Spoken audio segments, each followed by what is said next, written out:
Everyone, फिर से आप लोग के लिए बहुत ही इंटरेस्टिंग न्यूज़ हमें लेकर आ गई हूँ। तो चलो जल्दी इस वीडियो को लाइक कर दो और अभी तक आपने चैनल को सब्सक्राइब ना किया तो प्लीज कर दो। तो ड्रामा की शुरुआत हमारे मेन लीड जियांग के साथ होती है, जो कि अपने फ्रेंड का इंतजार कर रहा होता है और कुछ लड़कियां उसे देखकर खुश हो रही होती है कि वो कितना ज्यादा हैंडसम है। काश मुझे भी ऐसा बॉयफ्रेंड मिल जाता तो कितना अच्छा होता। तो उस लड़की का ब्रदर कहने लगता है कि तुम जानती नहीं हो, ये मिस्टर जियांग है, जानती नहीं हो क्या इनके बारे में, ये लड़कियों से दूर रहते हैं, अगर तुमने उनका हाथ भी टच कर दिया तो वो तो हाथ ही तोड़ देंगे। तभी हम देखते हैं हमारी फीमेल लीड शाओ को, जो कि अभी विलेज से यहाँ आई होती है और वो भी जियांग को देखकर खुश हो जाती है कि यहाँ सिटी के लड़के तो कितने हैंडसम है। तभी अचानक से उसे पीछे से किसी का धक्का लगता है और उसके हाथ में जो कॉफी होती है वो सीधा उड़कर यहाँ जियांग के ऊपर गिरने जा रही होती है। तो शाओ जल्दी से उसे रोकने जाती है पर फिर भी वो बचा नहीं पाती और वो पूरी कॉफी यहाँ जियांग के कपड़े के ऊपर गिर जाती है। फिर वो ये देखकर शॉक होती है और तुरंत ही उसे सॉरी बोलकर कहने लगती है कि मैंने ये जानबूझ के नहीं की और उसे तुरंत ही टिश्यू से क्लीन करने लग जाती है। एयरपोर्ट के बाहर खड़े सारे लोग इन लोग को ही देख रहे होते हैं और फिर तभी इतने में जैसे जियांग का फ्रेंड जो एयरपोर्ट से बाहर आता है तो वो ये देखकर शॉक हो जाता है और जल्दी से शाओ को दूर करते हुए उसे चिल्लाने लगता है कि तुम कितनी शेमलेस लड़की हो, मेरे फ्रेंड को ऐसे हाथ लगा रही हो। तो शाओ कहती है कि नहीं तुम गलत समझ रहे हो, मैंने ऐसा कुछ भी नहीं करी। तो यहाँ पर खड़ी जो भी लड़की होती है उसे कहने लगती है कि झूठ मत बोलो, हमने भी देखा है कि कैसे तुम इस हैंडसम लड़की के पैर टच करी थी। ये सुनकर जो गुस्सा हो जाता है कि तुमने मेरे फ्रेंड के पैर भी टच करी, वो उसे माने जाना होता है, उसका हाथ पकड़ के रोक लेती और कहती कि देखो मुझसे फाइट करके तुम्हारा कुछ मतलब नहीं है क्योंकि तुम मुझे हरा नहीं पाओगे। तो जो और गुस्सा होता है कि तुम मुझे कम समझ रही हो, वो उसे दोबारा मारने जाता है। तो शाओ वापस उसका हाथ रोक लेती है, कहती कि देखो मुझे मिसअंडरस्टूड मत करो, मैंने कुछ भी नहीं करी और तुम अगर मुझे मारने की कोशिश करोगे ना तो तुम्हें ही चोट लग जाएगी। तो फिर ये सुनकर जो कहता है कि अभी तक तो मैं बस वार्म अप कर रहा था, रुको अभी असली वाला मारता हूँ। फिर वो दोबारा उसे मारने जाता है और शाह उसका हाथ मोड़ देती है और यहाँ पर उसकी बेल्ट भी निकाल लेती है। तो ये देखकर सभी लोग शॉक हो जाते हैं क्योंकि जो की पैंट ही नीचे गिर जाती है। फिर वो भी ये देखकर उसे सॉरी कहने लगती है कि मैंने ये जानबूझ के नहीं करी, मैंने बोली थी ना कि तुम मेरा मुकाबला नहीं कर पाओगे, फिर भी तुम मेरी बात नहीं सुन रहे थे। तभी यहाँ पर जियांग पुलिस ऑफिसर को कॉल करके बुला रहा होता है कि यहाँ पर एक फीमेल गैंगस्टर है। तो ऑफिसर आ जाते हैं और पूछते हैं कि वो फीमेल गैंगस्टर कौन है। तो जियांग का फ्रेंड जो और सारे लोग यहाँ पर शो के बारे में बताने लगते हैं कि ये वो लड़की है। तो शो कहती है कि ऑफिसर सभी को गलतफहमी हो गई, मैं इन सब में इनोसेंट हूँ। वो फिर पूरी स्टोरी उन्हें सुनाती है और कसम भी खा रही होती है कि मैं बिल्कुल सच कह रही हूँ। तो ऑफिसर को भी उस पर यकीन आ जाता है और वो जियांग और जो दोनों से कहने लगते हैं कि मुझे लगता है ये लड़की सच कह रही है, इसने जानबूझ के नहीं करी होगी। वो फिर जियांग से कहता है कि क्यों ना मिस्टर जियांग आप की सॉरी एक्सेप्ट कर लो और बदले में आपका जो सूट इसकी वजह से खराब हुआ है उसका कंपेंसेशन ले लो। तो शाओ भी मान जाती है कि हाँ मैं सॉरी बोलने को भी तैयार हूँ। वो सॉरी बोलकर पूछती होती है कि तुम्हारा ये सूट कितने का है, मैं इसके पैसे दे दूंगी। तो फिर जियांग बताता है कि 80,000। ये सुनकर वो शॉक हो जाती है और कहती है कि क्या तुम मुझे स्कैम कर रहे हो, इतना महंगा सूट कैसे हो सकता है। तो फिर जो चिल्लाता है कि तुम मेरे फ्रेंड को स्कैमर बोल रही हो, मैं पता नहीं ये कौन है, कि वो ग्रुप कंपनी का प्रेसिडेंट है। तो ये तो इसके लिए नॉर्मल है ना कि ये इतने महंगे 88,000 वाले ही सूट पहनेगा। जियांग फिर ऑफिसर को बिल दिखाने लगता है कि उसने ये सूट अभी खरीदा हुआ है। तो शाओ को मानना पड़ता है कि ठीक है मैं पैसे पे कर दूंगी। वो कहती है कि लेकिन अभी मेरे पास पैसे नहीं है, तो क्यों ना मैं एक IOU लेटर लिख देती हूँ और मैं बाद में पैसे पे कर दूंगी धीरे धीरे। ये सुनकर जो कहता है कि अच्छा तो तुम पैसे दिए बिना भागना चाहती हो, हम तुम पर कैसे यकीन करें। तो शाओ कहती है कि मैं कोई फ्रॉड नहीं हूँ और वो अपनी ID कार्ड भी ऑफिसर को दिखाने लगती है कि मैं लोकल हूँ, मेरा घर यहीं पर ही है। तो ऑफिसर भी फिर जियांग को कहते हैं कि हाँ ये लड़की कोई फ्रॉड नहीं लगती है, तो क्यों ना आप इसे IOU लेटर लिखने दे दे, फिर जब इसके पास पैसे आ जाएंगे तो ये आप लोग को दे देगी। तो जो उसका ID ले लेता है और कहता है कि ठीक है फिर तुम ये ID मेरे पास ही रहने दो, जब तुम पैसे दोगी तभी तुम्हें ये मिलेगा। तो ऑफिसर कहते हैं कि लेकिन अगर आप इसकी ID ले लेंगी तो ये काम कैसे ढूंढेगी और फिर आप लोग को पैसे कैसे दे पाएगी। तो जो फिर भी नहीं मान रहा होता, कहता है कि ये इसकी प्रॉब्लम है मेरी नहीं। तब यहाँ पर जियांग कहता है कि काम करो, तुम मेरी कंपनी के लिए काम कर लो, फिर तुम ऐसे काम करके पैसे भी पे कर पाओगी, पर वहाँ पर तुम काम के लिए टिक पाओगी कि नहीं ये तो तुम्हारी एबिलिटीज पे डिपेंड होगा। शाओ ने सोचती है कि मैं 19 सालों से विलेज गई हुई थी स्किल्स मास्टर करने के लिए और अब मैं वापस आई हूँ तो मेरी ऐसी नौबत आ गई है कि मुझे फ्री में काम करना पड़ेगा। शाओ मान जाती है कि ठीक है मैं काम कर लूंगी, लेकिन बताओ कि मेरी जॉब पोजीशन क्या होगी। तो फिर कहता है कि तुम्हें क्या आता है। तो शाओ बताने लगती है कि मैं बचपन से विलेज में रही हूँ, कभी स्कूल नहीं गई। तो फिर पूछता है कि तुम्हारे अंदर कोई स्पेशल स्किल है। तो शाओ अपनी तारीफ बता रही होती है कि उसे पत्थर तोड़ना आता है और सबसे स्पेशली तो फाइटिंग करना आता है। जो कहता है कि क्या तुम हमारे साथ मजाक कर रही हो। फिर जियांग शाओ को अपना कार्ड दे देता है और कहता है कि कल सुबह ही फिर तुम मेरी कंपनी में काम के लिए पहुंच जाना, तुम सिक्योरिटी गार्ड की जॉब करोगी, लेकिन जॉब पे तुम टिक पाओगी कि नहीं अब ये तुम्हारे ऊपर डिपेंड करेगा। और फिर ये बोलकर जियांग अपने फ्रेंड्सों के साथ जा रहा होता है। तो जो कह रहे होते हैं कि तुझे सच में इस लड़की पे बिलीव है। फिर सभी लोग चले जाते हैं और यहाँ इस कार्ड को देखी रही होती है, तभी इतने में वो उड़ जाता है। तो सोचती है कि चलो जाने दो, मैं 19 साल से अपने पेरेंट्स से नहीं मिली हूँ तो सबसे पहले मुझे घर जाना चाहिए। फिर वो अपना घर ढूंढने के लिए निकलती है और उसे पता लगता है कि उसका घर यहाँ पर है ही नहीं जहाँ पर पहले हुआ करता था, क्योंकि ये जगह थोड़ी चेंज हो चुकी है और उसका घर यहाँ पर जो था वो डिमोलिश हो चुका है। वो सोचती है कि मॉम डैड आखिर आप लोग कहाँ पर होंगे। वो सोचती है कि चलो जाने दो, अब मुझे कल कंपनी में काम भी करने जाना है। फिर वो डिसाइड करती है कि वो आज रात के लिए झाड़ पे जाके सोएगी। फिर नेक्स्ट डे शाओ जब यहाँ जियांग की कंपनी पहुंचती है तो सिक्योरिटी गार्ड के ऑफिस में आकर कहने लगती है कि मैं आज से काम ज्वाइन कर रही हूँ, मेरा फर्स्ट डे। तो वो लोग उससे देखकर कहते हैं कि अच्छा तो तुम क्लीनर होंगी, तो चलो अपना क्लीनिंग का काम चालू करो। शाओ पूछती है कि क्या तुम टीम लीडर हो जो मैं तुम्हारी बात सुनूं। फिर दूसरा बंदा उसे बताने लगता है कि अरे ये बहुत ही अच्छा फाइटर है, एक बार में ये 3 स्ट्रॉन्ग मैन को हैंडल कर लेता है, तो यहाँ पर इसकी चलती है तो तुम्हें भी सुननी पड़ेगी। शाओ कहती है कि आखिर मैं तुम्हारी क्यों सुनूंगी। तो फिर वो बंदा गुस्सा होता है और शाओ से फाइट करने लग जाता है और शाओ तो यहाँ से एक में बहुत तेज मार के दूर गिरा देती है। तो ये सारे के सारे लोग शॉक रह जाते हैं। उसे कहती है कि देखा तुम अपने आप को ओवर एस्टिमेट कर रहे थे। तो फिर वो बंदा गुस्सा होता है और बाकी उसे कहता है कि तुम लोग देख क्या रहे हो, एक साथ इसके पैर करो। तो ये सब यहाँ शाओ को मारने आते हैं और शाओ अपने मैजिक से इन्हें रोक देती है और इन्हें एक साथ गिरा देती है। तभी इतने में यहाँ पे टीम लीडर आया होता है और वो इन लोग को ऐसे गिरे हुए देखकर शॉक होता है और यहाँ पर लिख कहता है कि टीम लीडर आप बिल्कुल टाइम पर आए, इस लड़की ने हम सभी को मारी है। तो टीम लीडर इन लोगों को चिल्लाता है कि तुम लोग इतने नाजुक हो जो एक लड़की से मार खा के गिरे हो। फिर वो यहाँ पर शाओ से पूछ लगते हैं कि तुमने इन सभी को क्यों मारी। तो शाओ कहती है कि इन लोग ने पहले मुझ पर हाथ उठाए थे। वो फिर टीम लीडर को बताने लगती है कि मैं यहाँ पर न्यू सिक्योरिटी गार्ड हूँ। तो ये टीम लीडर सोचता है कि लगता है इस लड़की को सबक सिखाना होगा। फिर वो उसे हैंडशेक करने के बहाने उसका हाथ दबाना चाह रहा होता है, पर उल्टा शाओ को तो कोई असर ही नहीं पड़ता और वो ही उसका हाथ दबा देती है। दूसरी तरफ जियांग का फ्रेंड जो उसके ऑफिस में होता है और वो उससे बता रहा होता है कि तुम्हारे ग्रैंडपा ने मुझे फिर कॉल किए थे और वो पूछ रहे थे कि क्या तुम्हारी वो चाइल्डहुड वाली फियांसी अभी तक मिली नहीं। तो फिर जियांग बताता है कि मिली नहीं, ऐसा नहीं है, मैं उसे ढूंढ ही नहीं रहा हूँ। तो जो कहता है कि इसका क्या मतलब है। जियांग कहता है कि आखिर वो बचपन में हुई एंगेजमेंट थी जिसे मैं नहीं मानता, और वैसे भी मैं किसी माउंटेन से आई हुई वाइल्ड गर्ल से शादी नहीं करने वाला और मेरा मैरिज मेरा डिसीजन है, मैं कोई अरेंज मैरिज नहीं करना चाहता। फिर इतने में जियांग को यहाँ सिक्योरिटी गार्ड के लीडर की कॉल आती है और वो बताने लगता है कि वो जो शाओ नाम की न्यू लड़की आई है उसने सभी से फाइट करके सभी को चोट पहुंचा दी और सभी हॉस्पिटल में। जो ये सुनकर कहने लगता है कि हमारे जो सिक्योरिटी गार्ड्स थे वो तो टॉप कुंफू एक्सपर्ट थे ना, तो आखिर उस छोटी सी लड़की ने उन सभी को कैसे हरा दी। कहीं ऐसा तो नहीं कि वो सच में बहुत बड़ी एक्सपर्ट होगी। जियांग कहता है कि अगर ऐसा सच में हुआ तो फिर तो हमारे हाथ ट्रेजर लग गया। फिर कंपनी के एम्प्लॉयज शाओ को बाहर देखने जाते हैं और सभी बातें कर रहे होते हैं कि यही ब्यूटीफुल लड़की है जो हमारी कंपनी की न्यू सिक्योरिटी गार्ड है, कितनी ज्यादा अच्छी लग रही है। एक तो उसका नंबर भी लेना चाह रहा होता है तो दूसरा उसे कहता है कि सोचना भी मत, वो एक थप्पड़ लगाएगी ना तो तुम्हारा मुंह टूट जाएगा। तो लीशा उसे कह रहा होता है कि हमारे कंपनी के मेल एम्प्लॉयज तो तुम्हें देख ही रहे, बल्कि फीमेल एम्प्लॉयज भी सिर्फ तुम्हें घूरी जा रही है।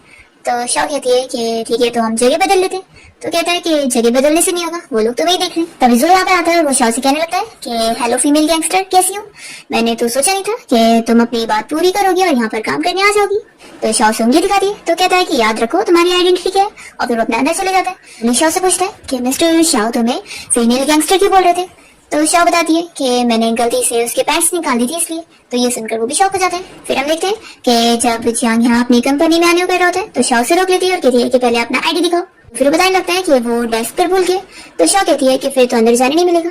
तो ली कहता है कि तुम क्या कर रही हो, ये हमारी कंपनी के बॉस है, तो ये अंदर नहीं जाएंगे तो कौन जाएगा। शाओ कहती है कि नहीं, इन्होंने तो रूल बनाया है ना कि बिना आईडी के किसी को भी अंदर नहीं जाने देना, तो इन्हें भी फॉलो करना पड़ेगा।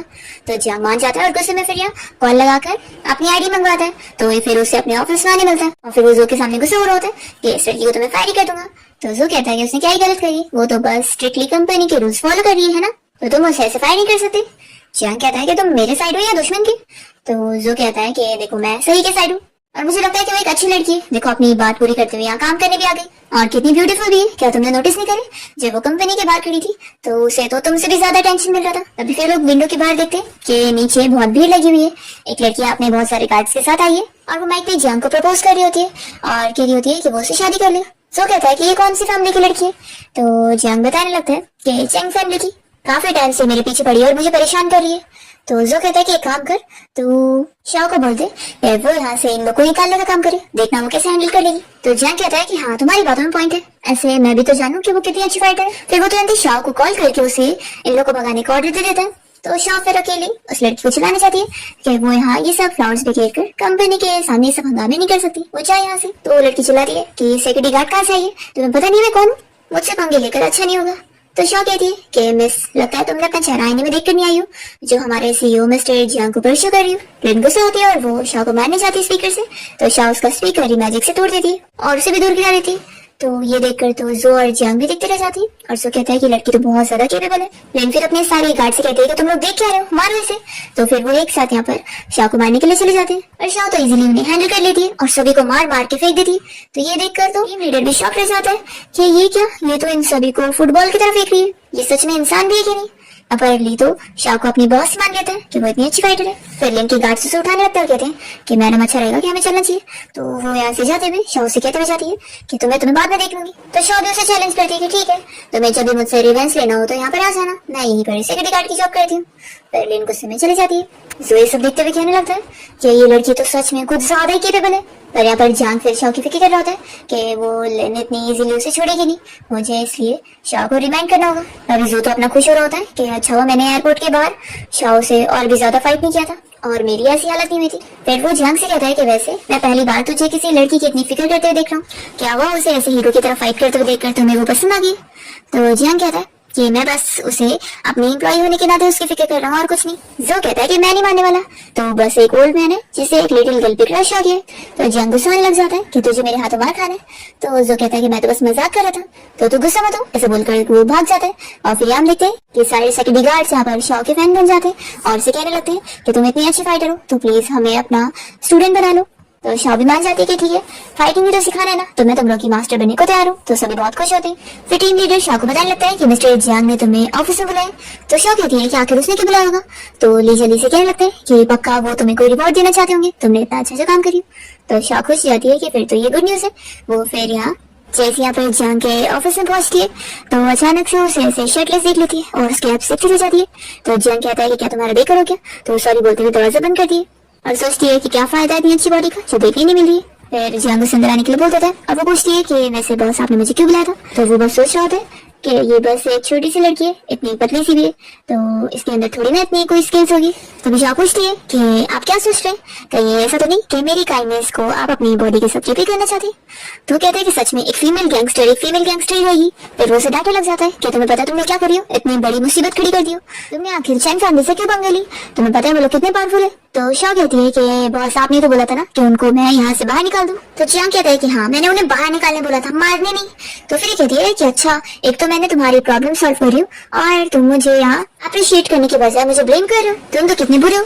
तो फिर कहता है कि मैं तुम्हें ब्लेम नहीं कर रहा हूँ, मैं बस तुम्हें रिमाइंड कर रहा था। तो चैन फैमिली बहुत ज्यादा पावरफुल है और वो लोग तुमसे बदला लेने के लिए किसी भी हद तक जा सकते हैं। क्या पता वो लोग अपने गार्ड्स को भेजकर तुम्हें गोनी में डालकर कहीं समंदर में फेंक दिए तो फिश का खाना बनाकर। शाह कहती है कि इसका मतलब है कि तुम मेरी फिक्र करो।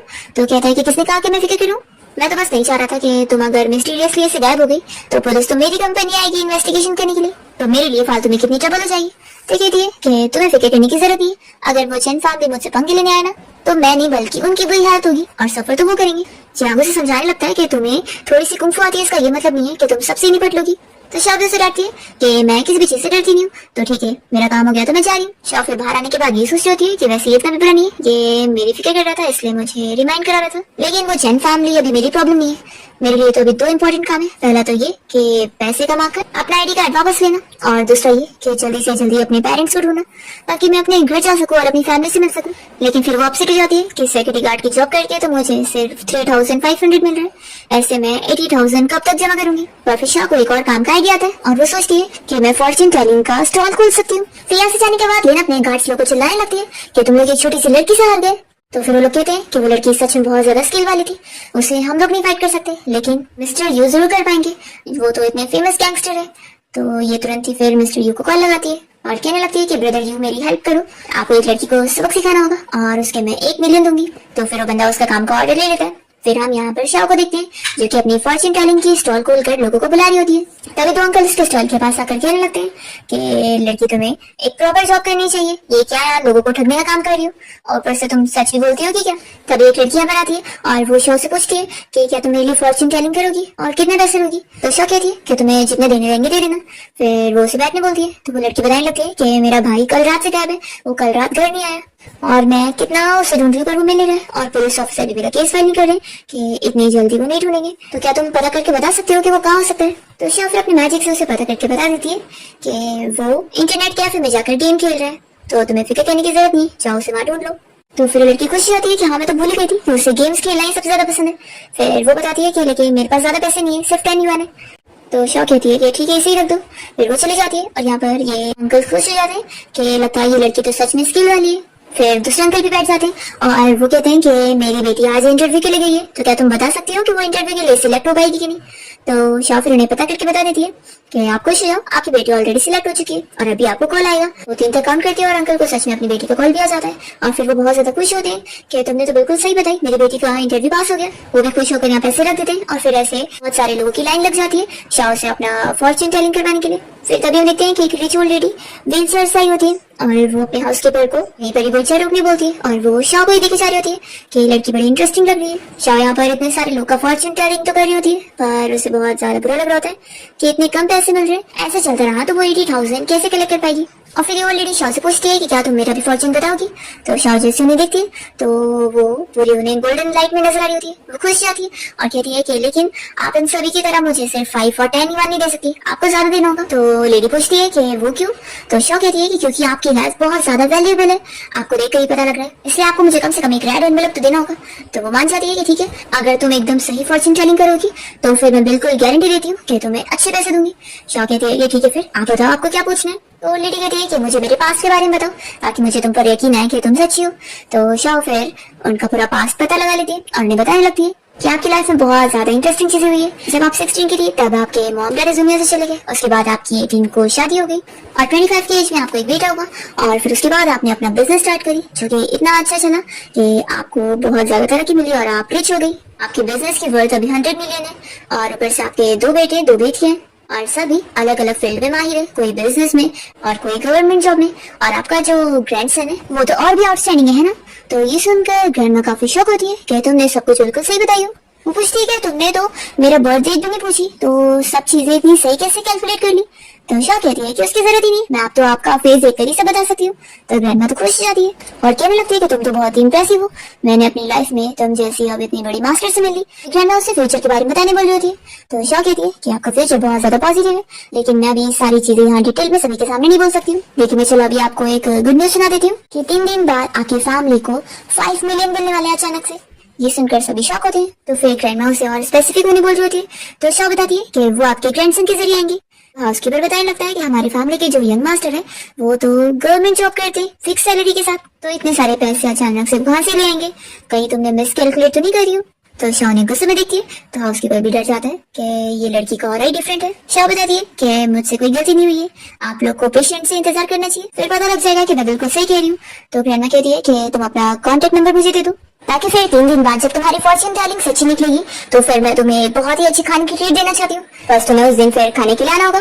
तो शाह कहती है कि जरूर और फिर वो अपने नंबर लिख कर दे देती है और कहती है कि लेकिन डिनर अलग हुआ और आपको आज मेरे फॉर्च्यून टेलिंग की पेमेंट तो करनी होगी। तो ग्रैंडमा कहती है कि वो तो ऑफकोर्स है और फिर वो हाउसकीपर को पेमेंट करने बोलती है। तो वो जितने भी पैसे होते हैं वो सब उसे दे देता है। तो शाह तो बहुत ज्यादा खुश जाती है और कहती है कि आप तो आज की मेरी सबसे बड़ी कस्टमर है।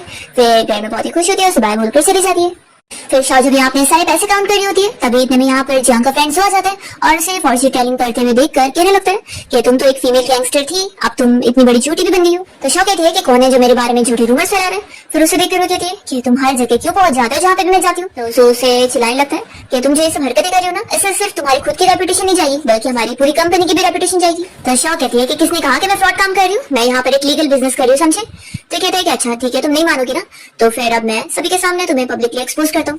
फिर वो सभी को बताने लग जाता है कि ये लड़की जो यहाँ बैठी हुई है ये कोई फॉर्च्यून टेलर मास्टर नहीं है, ये तो बस मेरी कंपनी की सिक्योरिटी गार्ड है और यहाँ पर सभी के साथ फ्रॉड करने के लिए बैठी है, इसे कुछ नहीं आता है, तो आप सभी अपने पैसे ले लो और इससे फूल मत बनो।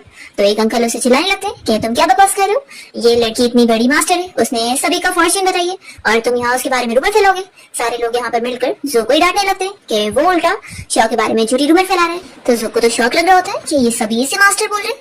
वो उसे कहता है कि तुम सच में फॉर्च्यून टेलिंग कर ले रही हो। तो कहती है कि तुम्हें क्या लगता है कि सब कोई तुम्हारी तरह है जिनके पास तुम्हारी तरह दिमाग नहीं है। तो उसको कहता है कि ठीक है, अभी मैं तुम्हारे साथ आर्ग्यू करने के मूड में नहीं हूँ, अब तुम इतना ही अच्छा फॉर्च्यून टेलिंग करना जानती हो तो एक काम करो, तुम मेरा फॉर्च्यून बताओ, अगर तुमने सही बता दी तो मैं तुमसे माफी मांग लूंगा और लेकिन अगर तुमने गलत बताई तो फिर मैं पुलिस को बुलाकर तुम्हें अरेस्ट करवाऊंगा। शाह मान जाती है कि ठीक है बताओ तुम्हें क्या पता करवाना है।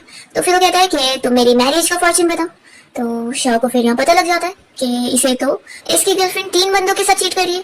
ये जानकारी वो हंसने लग जाती है। तो जो कहता है कि तुम्हें क्या हुआ, तुम हंस क्यों रही हो। तो शाह कहती है कि देखो अब तुम जाओ, मुझे भी अपने घर जाना है। तो फिर कहता है कि तुम एक्सप्लेन करो इसका क्या मतलब है, मैं तुम्हें ऐसे जाने नहीं दूंगा, पहले बताओ। तो फिर वो उसके पैसे भी उठा लेता है और कहता है कि अगर तुम मुझे नहीं बताओगी तो ये पैसे मैं तुम्हें नहीं देने वाला। तो शाओ मान जाती है कि ठीक है बताती हूँ, असल में तुम्हारी गर्लफ्रेंड तुम्हें चीट कर रही है, वो भी एक बंदों के साथ नहीं 3 बंदों के साथ। ये सुनकर तो यहाँ पर खड़े सारे लोग शॉक हो जाते हैं। फिर जो हंसते हुए कहने लगता है कि तुम बस बकवास कर रही हो, मेरी जो गर्लफ्रेंड है वो मेरी चाइल्डहुड स्वीटहार्ट है और मैं उसे अच्छे से जानता हूँ, वो ऐसा कभी कर ही नहीं सकती है। शाओ से तुरंत ही फिर बताने लगती है कि आज रात 9:30 बजे यूलैंड होटल में रूम नंबर 808 में पहुंच जाना, तो मैं खुद ही देखने को मिल जाएगा कि मैं सच कह रही हूँ कि झूठ। तो जो कहता है कि ठीक है फिर मैं होटल जाके पता करूंगा और अगर तुम झूठी निकली तो फिर देख लेना, अच्छा नहीं होगा। और ये बोलकर वो उसके पैसे रखकर चला जाता है। तो शाओ से आवाज होती है कि कम से कम फॉर्च्यून टेलिंग के पैसे तो देकर जाओ। दूसरी ओर हम देखते हैं कि जो यहाँ फिर जियांग के ऑफिस में पहुंचता है और फिर वो जियांग के पास पहुंच कर रोने लग जाता है। तो जियांग कहता है कि तुम्हें क्या हो गया, तो बताता है कि मेरी गर्लफ्रेंड ने मुझे चीट कर दी। ये सुनकर जियांग कहता है कि ये कब हो गया, तुम तो हमेशा मुझे अपनी और उसकी लव स्टोरी सुनाते रहते थे, क्या तुमने उससे रंगे हाथ पकड़ लिए। तो फिर बताता है कि नहीं। तो जियांग कहता है कि जब तुम्हारे पास एविडेंस नहीं है तो फिर तुम ऐसा क्यों बोल रहे हो कि उसने तुम्हें चीट करी। तो जो बताता है कि मुझे इस बारे में शाओ ने बताई है। ये सुनकर जियांग शॉक हो जाता है कि क्या शाओ ने बताई है और तुमने उसकी बात पे बिलीव कर लिया, क्या तुम्हारा दिमाग खराब हो गया। उस आए हुए कुछ दिन ही हुए, आखिर वो तुम्हारे और तुम्हारी गर्लफ्रेंड के रिलेशनशिप के बारे में क्या ही जान पाएगी। तो जो बताने लगता है कि अरे वो फॉर्च्यून टेलिंग करना चाहती है और आज जब मैं उसके पास गया था तो उसने मेरा फॉर्च्यून बताई है। तो जियांग कहता है कि सच में तूने उसके बोलने पर बस बिलीव कर लिया, लगता है तेरा दिमाग खराब हो चुका है। तो जो कहता है कि अरे मैंने भी पहले बिलीव नहीं किया था, लेकिन उसने इतने कॉन्फिडेंट के साथ बोली है और मुझसे शर्त भी लगा ली है कि मैं खुद 9:30 बजे आज होटल जाकर पता कर लूं कि वो सच बोल रही है कि नहीं। जियांग कहता है कि फिर तो सच में बहुत इंटरेस्टिंग है, तो चल हम लोग साथ में होटल चलते हैं और देखते हैं कि वो सच बोल रही थी या फिर झूठ। और फिर जियांग और जो साथ में यहाँ होटल पहुंचते हैं और 9:30 बजते ही फिर वो उस रूम के अंदर जाता है देखने के लिए। फिर दूसरी ओर हम वही फू फैमिली की ग्रैंडमा को देखते हैं जो कि अपने हाउसकीपर के साथ मिलकर शाओ के बारे में डिस्कस कर रही होती है कि तुम उस आज वाली फॉर्च्यून टेलर के बारे में क्या सोचते हो। तो फिर हाउसकीपर भी शाओ की तारीफ कर रहा होता है कि उसको देख कर ही ऐसा लगता है कि वो एक मार्शल आर्ट्स एक्सपर्ट होगी, लेकिन इतनी यंग एज में एक मास्टर होना ये बहुत ज्यादा स्ट्रेंज लग रहा है। तो ग्रैंडमा भी कह रही होती कि हाँ मुझे भी वो लड़की बहुत ज्यादा एक्स्ट्रा ऑर्डिनरी लगी। तो मैं तो बहुत ज्यादा क्यूरियस हूँ कि क्या सच में 3 दिन बाद उसने जो बोली है वो सच जाएगा। लेकिन आखिर मेरा ग्रैंडसन तो एक गवर्नमेंट जॉब करता है और आखिर फिर वो इतने अचानक से इतने सारे पैसे कैसे कमा लेगा। अगर उसे एक बड़ा केस भी मिल गया और उसमें रिवॉर्ड भी मिला तो भी वो 1 मिलियन से ज्यादा तो हो नहीं सकता। लेकिन कहीं ऐसा तो नहीं कि वो कोई रिश्वत लेने वाला काम करने वाला हो।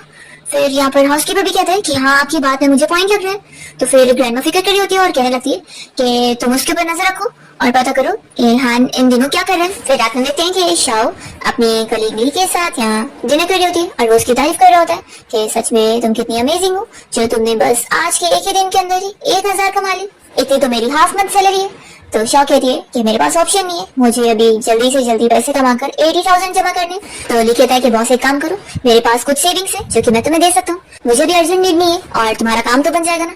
तो शाओ कहती है कि नहीं मैं नहीं लूंगी, लेकिन तुमने मेरी हेल्प करने का सोचा उसके लिए बहुत थैंक यू। फिर तभी तुम्हें यहाँ पर एक कार रुकती है और उसमें से वही गुंडे ग्रुप के सारे लोग बाहर आ जाते हैं। तो उन्हें देखकर सारे लोग डर रहे होते हैं और फिर जो गुंडों का मेन बॉस है वो बताने लगता है कि वो यहाँ पर शाओ को ले जाने के लिए आए। तो ली शाओ से कहता है कि तुमने आखिर इन गुंडों ग्रुप से कैसे पंगा ले ली। शाओ कहती है कि मैंने जानती नहीं हूँ। तभी वो बंदा शाओ से कह रहा होता है कि हमें पैसे मिले तुम्हारे पैर तोड़ने के लिए, तो तुम हमारे साथ चलो, नहीं तो फिर हम यहीं पर ही तुम्हारे पैर तोड़ेंगे। शाओ कहती है कि चलो खाना खाने के बाद डाइजेस्ट करने के लिए मेरा अच्छा वर्कआउट हो जाएगा।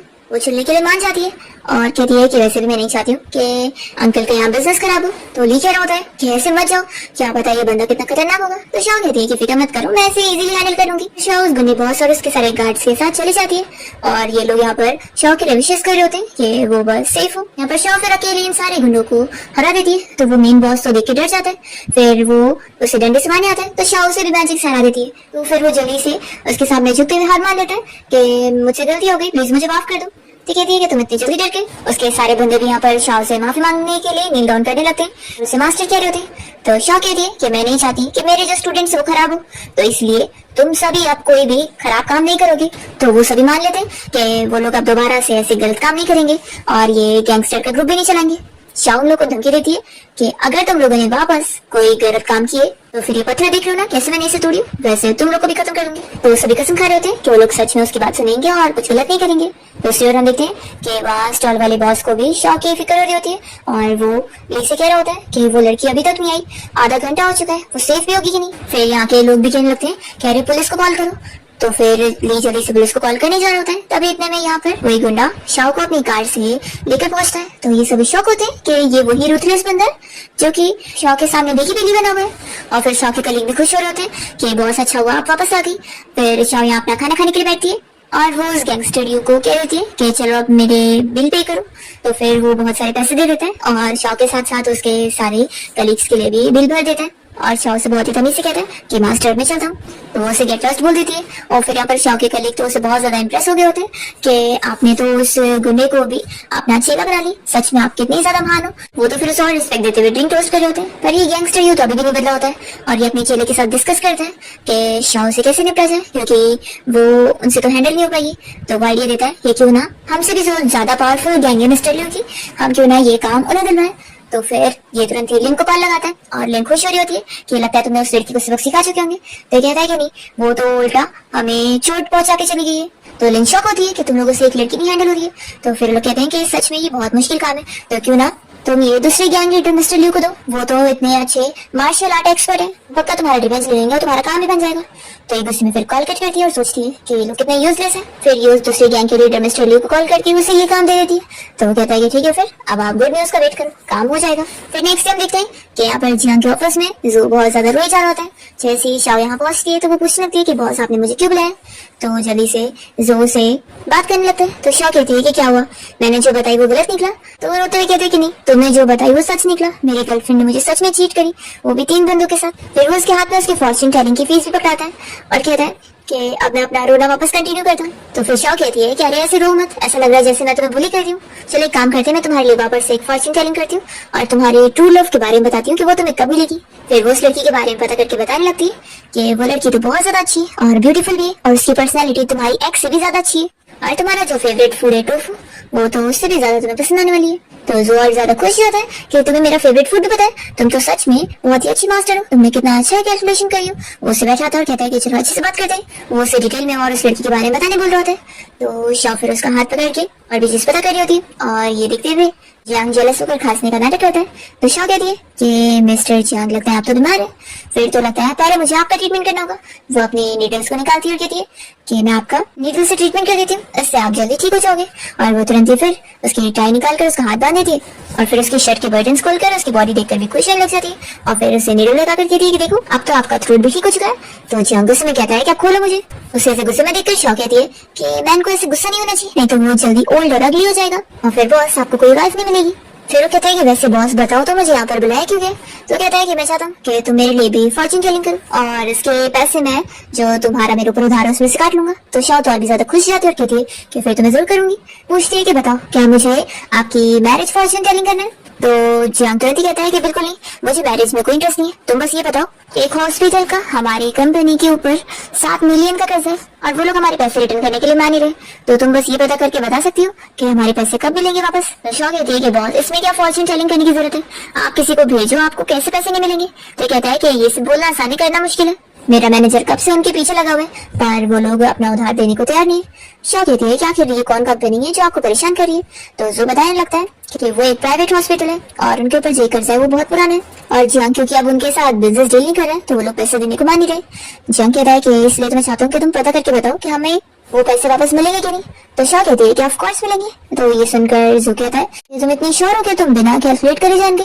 तो शाओ कहती है कि अरे ये मैं खुद लाकर आपको दे सकती हूँ, इसमें कैलकुलेट करने की जरूरत नहीं है। ये सुनकर लोग शॉक हो जाते हैं। तो शाओ कहती है कि हाँ ये काम मेरे लिए एक चुटकियों का खेल है।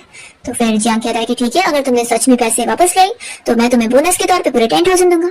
शाओ कहती है कि ठीक है फिर डील है। तो जो कहता है कि लेकिन मैं तुम्हें रिमाइंड करा दूं कि ये इतने इजी लोग नहीं है तो ऐसे मानेंगे नहीं, तो क्या तुमने कोई स्ट्रेटेजी सोची हो। तो शाओ कहती है कि नहीं मेरी कोई स्ट्रेटेजी नहीं है, मेरा पास 2 ही ऑप्शन है, पहले मैं उनसे अच्छे से बात करके मांगूंगी, अगर सीधी बात से नहीं मानेंगे तो फिर मैं तो ये लोग पूछते हैं कि तो फिर तुम क्या करोगी। शाओ कहती है कि तुम लोग मुझे फीमेल गैंगस्टर बोलते हो ना, तो बस वही वाली हरकतें मैं दिखाऊंगी। ये सुनकर लोग शॉक हो रहे होते हैं और जियांग कहता है कि वैसे तुम्हें इतना सीरियस होने की जरूरत नहीं है, हम तो बस ऐसे ही बोल रहे थे। तो शाओ कहती है कि अरे तुम चुपचाप से मुझे अपनी कंपनी का अकाउंट दो, मैं तुरंत ही देखना तुम्हें कैसे हुए पैसे निकलवा के देती हूँ। तो वो फिर उसे हॉस्पिटल की पूरी डिटेल इन्फॉर्मेशन वाला कॉन्ट्रैक्ट दे देता है और शाओ फिर यहाँ से जाते हुए खुश हो रही होती है कि अब इतने सारे पैसे मुझे बोनस से मिलेंगे तो मैं जल्दी अपना उधार भर दूंगी। तब यहाँ पर जियांग और सो आपस में डिस्कस कर रहे होते हैं कि क्या शाओ सच में पैसे निकलवा लेगी। फिर शाओ उसी हॉस्पिटल जाती है और उसे डायरेक्टर से मिलती है जिसने उधार लिए और वो उसे बिल दिखाते हुए उसकी पेमेंट करने बोल रही होती है। तो ये देखकर तुरंत ही वो बहाना करने लगता है कि अरे हाँ मुझे मीटिंग के लिए जाना था, तो तुम अब कभी और आना। तो कहती है कि अरे कितना छोटा सा तो काम है, आपको बस फाइनेंस डिपार्टमेंट को बोल देना है, बाकी फिर आप अपना मीटिंग के लिए जाओ और वो लोग से मुझे पैसे मिल जाएंगे। तो फिर डॉक्टर उसे चिल्लाने लगते हैं कि तुम अपने आप को समझती क्यों, ये काम इतना ईजी थोड़ी ना है, थोड़े से पैसों की बात नहीं है, काफी मिलियंस की बात है। वो उसे यहाँ से निकलने के लिए बोल रहे होते हैं कि वो उसकी कोई भी बकवास नहीं सुनना चाहते। तो शॉ कहती है कि अगर अभी आपने पैसे पे नहीं करे ना तो इस रूम से आप वापस बाहर जा नहीं सकते। तो ये डॉक्टर चिल्लाने लगता है कि तुम क्या ही कर रहे हो। तभी शॉ उसे थप्पड़ लगाती है और उसके मुंह से खून निकलने लगता है। तो वो शॉक हो जाता है कि तुमने मुझे मारी। शॉ जाकर उनकी सीट पे बैठ जाती है और कहती है कि आप मेरा टाइम मत वेस्ट करो, बुलाओ जिसको बुलाना है मुझसे फाइट करने के लिए, ताकि फिर मैं आप लोग से डील कर लूं। तो फिर वो तुरंत ही कॉल लगाकर अपने उन गुंडों को बुलाते हैं और यहाँ पर फिर वही लास्ट टाइम वाले गुंडे होते हैं जो कि शॉ को देखते के साथ ही अपनी डंडे फेंक देते और शॉ फिर उन्हें देखकर स्माइल कर रही होती है और कहती है कि क्या हुआ, तुम लोग क्या मुझे मारने आए हो। तो जल्दी से वो मिस्टर कहने लगता है कि बिल्कुल नहीं मास्टर, हम लोग आखिर आपको कैसे मार सकते हैं। फिर डॉक्टर कहता है कि अरे आप लोग कर क्या रहे हो, मारो इस लड़की को। तो फिर ये डॉक्टर को थप्पड़ लगाता है, चिल्लाता है तुम चुप ही बैठो, तुम्हें पता है तुमने किससे पंगा लिया, क्या तुम हमें भी मरवाना चाहते हो। फिर शॉ कहते हैं कि देखो मेरा टाइम मत वेस्ट करो, जल्दी से मुझे पैसे ट्रांसफर करो, फिर मुझे यहाँ से जाने। ये मिस्टर यू फिर डॉक्टर से कहता है कि आप बकवास मत करो और जल्दी से इसके पैसे से रिटर्न करो, नहीं तो फिर मैं ही तुम्हें मारूंगा। तो फिर वो डॉक्टर डर के मारे पूरे पैसे ट्रांसफर कर देते हैं और फिर मिस्टर यू कहता है कि अब तो आप खुश है ना मास्टर। अच्छा कहती है क्या, तुमने बहुत ही अच्छा काम करे, देखो मेरा कहना मानो और ये सब फाइटिंग वगैरह मत करो, कुछ इलीगल बिजनेस करो, समझे। फिर शॉ डॉक्टर को भी समझाई होती है कि ऐसे गलत काम करके पैसे जमा करके क्या फायदा, क्या तुम्हें लोगों की जान बचाकर अच्छे काम करने में अच्छा नहीं लग रहा है। तो कहता है कि नहीं मुझे गलती हो गई, अब मैं बस लोगों की जान बचा के अच्छा काम करूंगा। शॉ कहती है ठीक है, फिर तुम सभी को अपनी गलती का एहसास हो गया तो मैं अब तुम लोगों के खिलाफ ग्रज नहीं होल्ड करूंगी। और फिर वो इन लोगों को बाय बोलकर चली जाती है और फिर मिस्टर यू डॉक्टर को चिल्लाता है कि तुमने तो ऑलमोस्ट मुझे मरा ही डाले थे। दूसरी तरफ हम देखते हैं कि जियांग और जोया शॉ का इंतजार कर रहे होते हैं और जियांग तो बहुत ज्यादा घबरा रहा होता है और कहने लगता है कि शॉ अभी तक आई नहीं, तो कहीं ऐसा तो नहीं कि उसने वहां पर फाइट कर ली होगी और फिर उन लोगों ने पुलिस को बुला ली होंगे। तो जो कहने लगता है कि तुम इतने ज्यादा ओवरथिंक क्यों कर रहे हो, वो बस पैसे तो लेने गई है, इसमें कौन सा कुछ गलत है। तभी इतने में फिर जियांग को कंपनी के एक एम्प्लॉय का कॉल आता है और वो बताता है कि उनके जो हॉस्पिटल के ऊपर पैसे उधार थे वो उन लोगों ने रिटर्न कर दिए। तो ये सुनकर जियांग और जो दोनों शॉक हो जाते हैं। तो जियांग खुश होकर ऑर्डर देता है कि फाइनेंस डिपार्टमेंट को कांटेक्ट करो और बोल दो कि शॉ को इस काम का बोनस मिले, वो भी पूरे 30,000 युआन, और वो उसके अकाउंट में ट्रांसफर हो जाने चाहिए। तो एम्प्लॉय कहता है कि ठीक है बॉस, मैं अभी अरेंजमेंट करवाता हूँ। फिर जैसे कॉल कट होता है तो जो कहने लगता है कि सच में शॉ तो कितनी ज्यादा कमाल की है, ये हॉस्पिटल वाले किसी गुंडे के साथ मिले हुए थे और इसलिए पैसे देने के लिए मान ही रहे थे और इसने कैसे करवा ली, ये तो सच में बहुत ही कमाल की है, इसकी वजह से हमारे पैसे रिटर्न आ गए। जो कहता है कि सच में शॉ तो हमारे लिए एक ट्रेजर की तरह है और उसकी वजह से हमारे पास तो कोई भी अगली चीजें नहीं आ सकती। जियांग कहता है कि क्या तुम्हें ऐसा लगता है कि जिस बंदी के अंदर इतनी अच्छी मार्शल आर्ट का टैलेंट है, ऊपर से फॉर्च्यून टेलिंग भी करना जानती है, तो क्या वो हमारी कंपनी में एक सिक्योरिटी गार्ड जैसी लो वाली जॉब करेगी, वो भी हमेशा के लिए। तो जो कहता है कि लगता है तुम्हें फिक्र हो रही है कि वो अपना कर्जा पे करके जल्दी यहाँ से चली जाएगी। तो जियांग कहता है कि मैं उसे रोकना तो चाहता हूँ लेकिन मुझे लगता नहीं कि कोई रीजन है हमारे पास उसे रोकने के लिए। तो जो कहता है कि ये तो जो मुझे पहले पूछना चाहिए था ना, मैं बताता। देख तेरे पास कितने अच्छे लुक्स है, तो मैं गारंटी देता हूँ कि अगर तू इसका यूज करके उसे सेड्यूस करेगा ना तो वो पक्का मान जाएगी। तो जियांग उसे गुस्से में देखता है और कहता है कि तूने क्या बोला। तो जो डरने लगता है और फिर कह रहा है कि लेकिन मैं जो बोल रहा हूँ उसे कंसिडर तो करके देख। जियांग कुछ बोलने को जाता है तो जो कहता है कि तुझे बोलने की जरूरत नहीं, मैं समझ गया, मैं खुद जा रहा हूँ, और उसे बोलकर फिर भाग जाता है। फिर दूसरी तरफ हम ग्रैंडमा को देखते हैं जिनका हाउसकीपर उन्हें शॉ के बारे में इन्वेस्टिगेशन करने के बाद बता रहा होता है कि उस लड़की का नाम शॉ है और वो अभी वो ग्रुप कंपनी में सिक्योरिटी गार्ड की जॉब कर रही है और हमने ये भी पता करे कि वो अचानक से इस सिटी में अपीयर हो गई है, उसके ना यहाँ पर कोई फ्रेंड्स है ना कोई फैमिली मेंबर्स है, ये कितना अजीब है। और वो भी बताता है कि कैसे शॉ वो ग्रुप कंपनी में इतना अच्छे से काम कर रही है। लास्ट टाइम उसने चैन फैमिली की डॉटर से भी पंगा ले ली थी जो कि वो ग्रुप कंपनी के बॉस को चेस करने आई थी, उसने उससे भगा दी। तो फिर उस लड़की ने उसे मारने के लिए बहुत सारे गुंडों को भी भेजी थी और शॉ ने उनसे भी अकेले निपट ली। और हाउसकीपर फिर ग्रैंडमा को ये भी बताता है कि उनके ग्रैंडसन के ऊपर भी जो उन्होंने नजर रखने बोली थी, तो इस बारे में पता चला कि हान ने कोई लॉटरी का टिकट खरीदा हुआ है। तो ये सुन के ग्रैंडमा कहती है कि लगता है फिर वो लॉटरी जीतने वाला है, फिर तो ये कितनी अनबिलीवेबल चीज होने वाली है। वो तुरंत ही हाउसकीपर से कहती है कि हान को कॉल करके उसे घर बुलाओ। तभी इतने में हान यहाँ पर आ जाता है और कहता है कि ग्रैंडमा कॉल करने की जरूरत नहीं, मैं ऑलरेडी आ चुका हूँ। और फिर हान पूछ रहा होता है कि ग्रैंडमा आप मुझे क्यों याद कर रही थी। तो फिर उसकी ग्रैंडमा बताने लगती है कि मैं तुम्हें फॉर्च्यून जीतने की खुशी में एडवांस में कांग्रेचुलेट करना चाहती थी। तो हान कहता है कि ग्रैंडमा मैं समझ गया, आप जरूर मुझसे रिवेंज लेना चाहती थी कि मैं फैमिली बिजनेस इनहेरिट नहीं कर रहा हूँ, इसलिए आप मेरा मजाक बना रही है ना। ये तो मैं ऑलरेडी अपने केस में परेशान हूँ जो कि मुझसे सॉल्व ही नहीं हो रहा है और आप कह रही हैं कि आप मुझे कांग्रेचुलेट करना चाहती है। तो ग्रैंडमा कहती है कि मैं ये सब मैटर के बारे में बात नहीं कर रही हूँ, देखना कल तुम्हें गुड न्यूज मिलने वाली है और तुम एक ही दिन में बहुत सारे पैसे जीतने वाले, वो भी पूरे 5 मिलियन की मनी। ये सुनकर कहता है कि ग्रैंडमा आपको तो बुखार भी नहीं है, फिर भी आखिर आप ऐसी अजीब सी बातें क्यों कर रही हैं? तो ग्रैंडमा चिल्लाती है कि तुम्हें क्या लग रहा है कि मैं मजाक कर रही हूँ? तो कहता है कि फिर क्या ये मजाक नहीं है? तो ग्रैंडमा उसे बताने लगती है कि तुमने लॉटरी टिकट खरीदे हो ना, देखना कल ही तुम 5 मिलियन जीतने वाले हो। तो कहता है कि ग्रैंडमा आप भी ना कुछ भी सोचती रहती है, ये सब चीजें कहाँ ही होती है। मेरा एक और कलीग है जो अक्सर लॉटरी खरीदता रहता है, पर आज तक उसने 500 युआन तक नहीं जीता। और आप कह रही है कि मैंने अब पहली बार लॉटरी की टिकट खरीदा हूँ तो मैं पहली बार में इतना ज्यादा पैसा जीत जाऊंगा? सच में ग्रैंडमा आप कुछ भी बोलती है। फिर वो शौक होता है कि वैसे आपको कैसे पता चला कि मैंने लॉटरी की टिकट खरीदा हूँ? फिर वो हाउसकीपर की तरफ देखता है और ग्रैंडमा से कहता है कि आपने मेरा पीछा करने के लिए लोगों को लगाई। तो ग्रैंडमा कहती है कि तुम क्या सोच रहे हो, मैं तो बस तुम्हें फ्रॉड करने के लिए ऐसा कर रही थी। मुझे तुम्हारी फिक्र हो रही थी कि तुम फॉर्च्यून जीतने वाले हो, तो मैं तुम्हें सेफ रखना चाहती थी। हान कहता है कि ग्रैंडमा मुझे समझ नहीं आ रहा है कि आप इतनी ज्यादा श्योर कैसे कि मैं कल लॉटरी जीतने ही वाला हूँ, वो भी 5 मिलियन की। तो ग्रैंडमा फिर बता देती है कि मुझे जल्दी एक मास्टर मिले और उन्होंने ही मुझे इस बारे में बताया कि तुम पूरे 5 मिलियन की लॉटरी जीतने वाले हो। तो हान कहता है कि ग्रैंडमा, फिर वो शौक होता है कि वैसे आपको कैसे पता चला कि मैंने लॉटरी की टिकट खरीदा हूँ? फिर वो हाउसकीपर की तरफ देखता है और ग्रैंडमा से कहता है कि आपने मेरा पीछा करने के लिए लोगों को लगाई। तो ग्रैंडमा कहती है कि तुम क्या सोच रहे हो, मैं तो बस तुम्हें फ्रॉड करने के लिए ऐसा कर रही थी। मुझे तुम्हारी फिक्र हो रही थी कि तुम फॉर्च्यून जीतने वाले हो, तो मैं तुम्हें सेफ रखना चाहती थी। हान कहता है कि ग्रैंडमा मुझे समझ नहीं आ रहा है कि आप इतनी ज्यादा श्योर कैसे कि मैं कल लॉटरी जीतने ही वाला हूँ, वो भी 5 मिलियन की। तो ग्रैंडमा फिर बता देती है कि मुझे जल्दी एक मास्टर मिले और उन्होंने ही मुझे इस बारे में बताया कि तुम पूरे 5 मिलियन की लॉटरी जीतने वाले हो।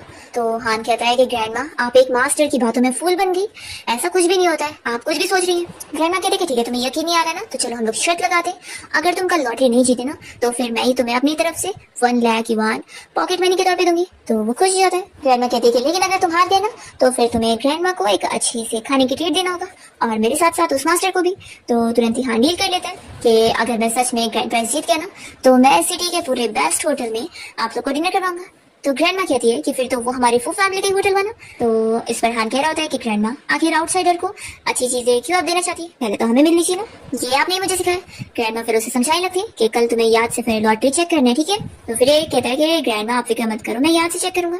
फिर नेक्स्ट डे वो लॉटरी का नंबर यहाँ चेक करने जा रहा होता है और ये सोच रहा होता है कि क्या ग्रैंडमा ने सही बोली होंगी। तभी वो ये देखकर शॉक हो जाता है कि वो तो सच में 5 मिलियन की लॉटरी जीत गए। वो खुश होकर जल्दी से फिर ग्रैंडमा को इस बारे में बताने लगता है। ग्रैंडमा कहती है कि देखा मैंने बोली थी ना, वो मास्टर सच में बहुत ज्यादा अमेजिंग है। अब तुम अपना शर्त याद रखो और मुझे और उस मास्टर को खाने की ट्रीट दो।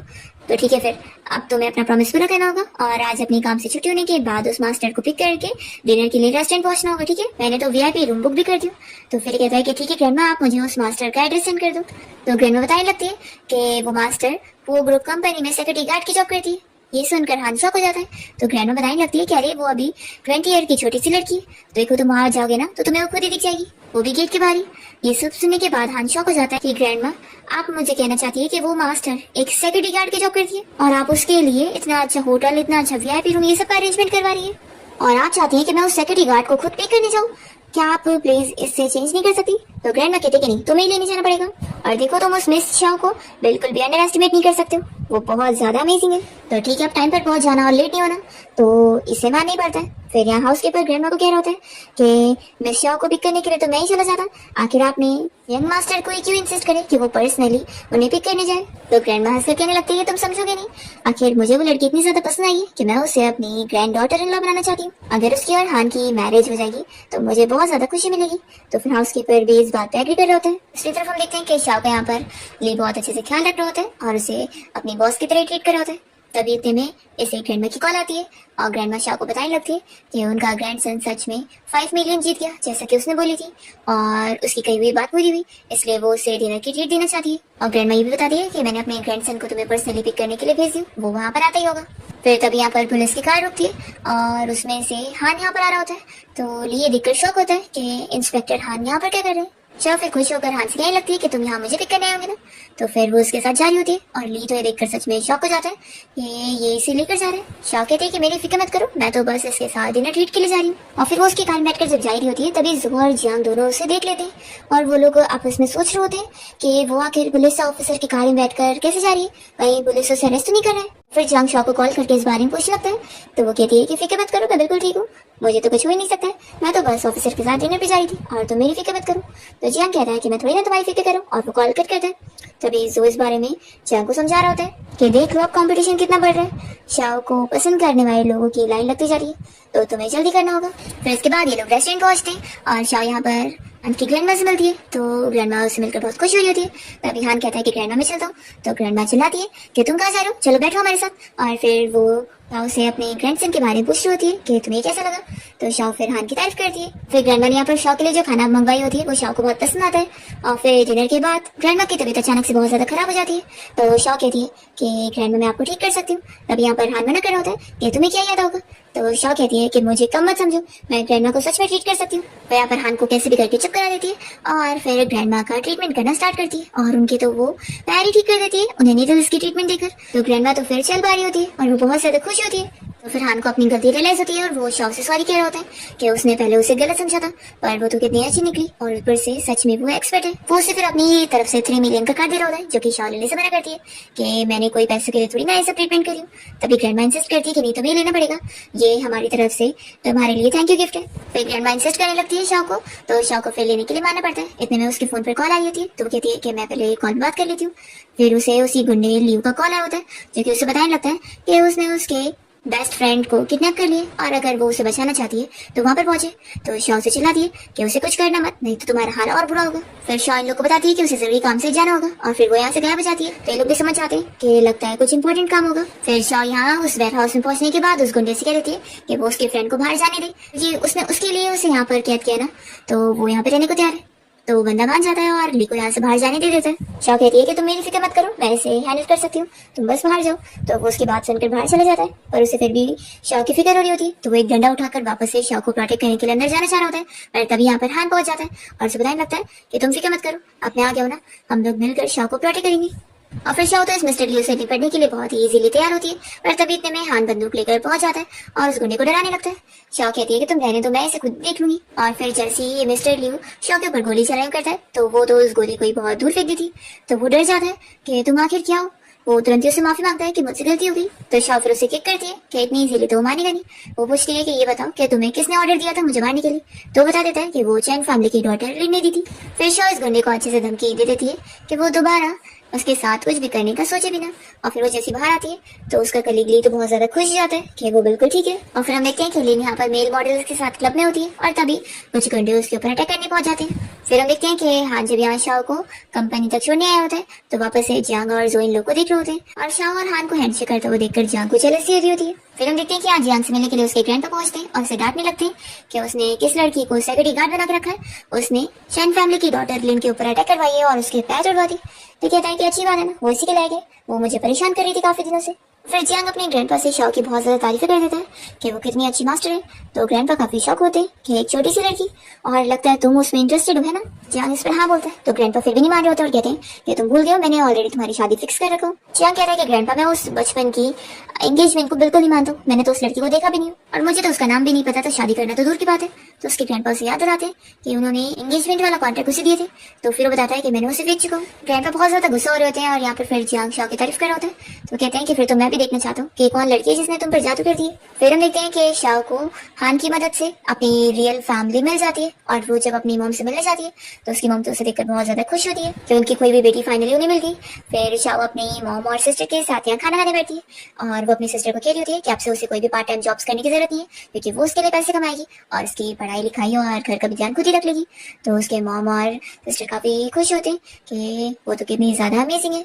और मॉम और सिस्टर मिलकर शाओ को उसके डैड के बारे में नहीं बताते। दूसरी ओर फिर शाओ को जियांग के ग्रैंडपा की तरफ से बुलावा आता है तो वो उनसे मिलने जाती है और ग्रैंडपा बस उसका टेस्ट ले रहे होते हैं कि ये कितनी चालाक लड़की है। उसके साथ चेस गेम भी खेलते हैं और फिर तभी अचानक से ग्रैंडपा की हालत बहुत ज्यादा खराब हो जाती है। तो शाओ यहाँ पर भी जियांग को बता रही होती है कि वो उसके ग्रैंडपा का ट्रीटमेंट कर देगी। तो यहाँ पर जियांग को यकीन नहीं आ रहा होता है, पर शाओ सच में ग्रैंडपा को ठीक कर देती है, वो भी वैसे ही नीडल ट्रीटमेंट के साथ जैसा उसने पहले भी करी थी। तो ग्रैंडपा उससे पहचान लेते हैं कि तुम वही बच्ची हो ना जिसके साथ मैंने अपनी ग्रैंडसन की शादी तय किया था। उसे पहचान लेते हैं और शाओ को भी याद आ जाता है। उसे बताने लगते हैं कि मेरा ग्रैंडसन तुम्हें कैसा लगा, मैंने इसकी और तुम्हारी एंगेजमेंट इतने सालों से तय किया था। ये सुनने के बाद शाओ और जियांग दोनों ही शौक होते हैं कि वो दोनों एक दूसरे की फियांसी हैं।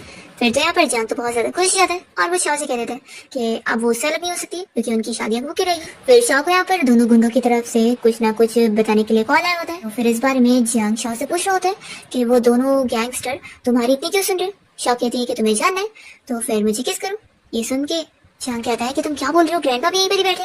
तो ग्रैंडपा कहते हैं कि मैंने कुछ नहीं सुना और मैंने कुछ नहीं देखा, तुम लोग अपना कंटिन्यू रखो और वो बाहर चले जाते हैं।